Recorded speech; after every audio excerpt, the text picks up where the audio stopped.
कई बार homeopathy medicine से related questions आते हैं, जिसमें से कि एक क्वेश्चन हमें हमें हमेशा सुनने को मिलता है या पेशेंट अक्सर पूछते हैं कि, और मिथ भी है बहुत सारे, कि जब भी हम कुछ होम्योपैथी मेडिसिन लेते हैं तो वहाँ पे हम अनियन, गार्लिक, टी, कॉफ़ी नहीं ले सकते हैं। तो पूछते हैं पेशेंट कि क्या हम ले सकते हैं? तो डेफिनेटली आप सारी चीज़ें ले सकते हैं। कुछ होम्योपैथी मेडिसिन जहाँ पर हमें नहीं लेने हैं, जैसे कि एलियम सीपा, ये अनियन से बनी हुई मेडिसिन है। तो हम ऐसे कंडीशन में जब आप ये मेडिसिन ले रहे हैं तो क्रूड फॉर्म में, क्योंकि वो अनियन ही है, तो हम अनियन को लेने से मना करते हैं। तो ये डिपेंड करता है कि आप कौन सी होम्योपैथी मेडिसिन ले रहे हैं। लेकिन ये पूरी तरह से मिथ है कि आप कोई भी होम्योपैथी मेडिसिन ले रहे हैं तो आप अनियन, गार्लिक, टी, कॉफ़ी का यूज़ नहीं कर सकते हैं। आप डेफिनेटली कर सकते हैं।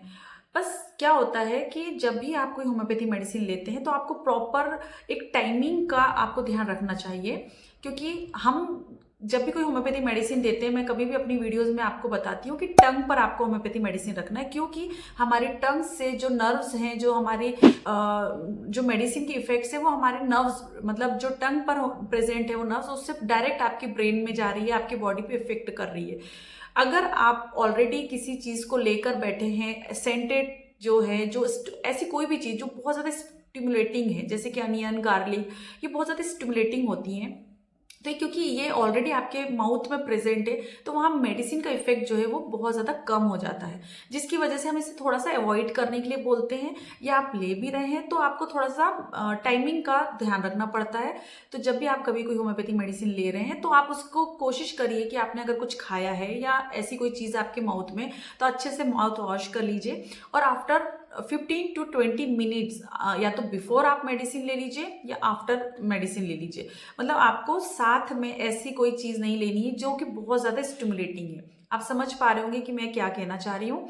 जब भी कभी कोई चीज़ को अवॉइड करना होता है तो वो disease wise, homeopathy medicine wise हम ऑलरेडी आपको बता देते हैं कि आपको किस डिजीज़ में क्या नहीं लेना है, या कौन सी होम्योपैथी के टाइम जब ले रहे हैं, मेडिसिन ले रहे हैं, तो क्या आपको नहीं लेना है।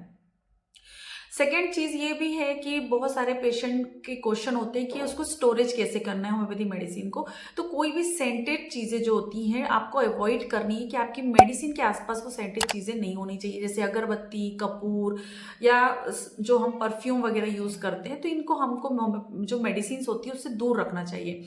अगेन यही होता है कि जो हमारे मेडिसिन होती हैं वो बहुत ज़्यादा ऐसी चीज़ों के संपर्क में आने से जो है उनके जो इफ़ेक्ट्स हैं वो कम हो जाते हैं। तो ये दो बातों का हमें ध्यान रखना पड़ता है स्पेशली।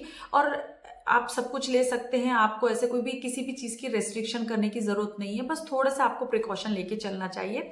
तो जो कोई भी ऐसे है जिनको ये मिथ है कि जब आप होम्योपैथी मेडिसिन ले रहे हैं तो अनियन, गार्लिक, टी या कोई भी स्टिमुलेटिंग चीज़ आप नहीं ले सकते, ये बिल्कुल भी सही बात नहीं है।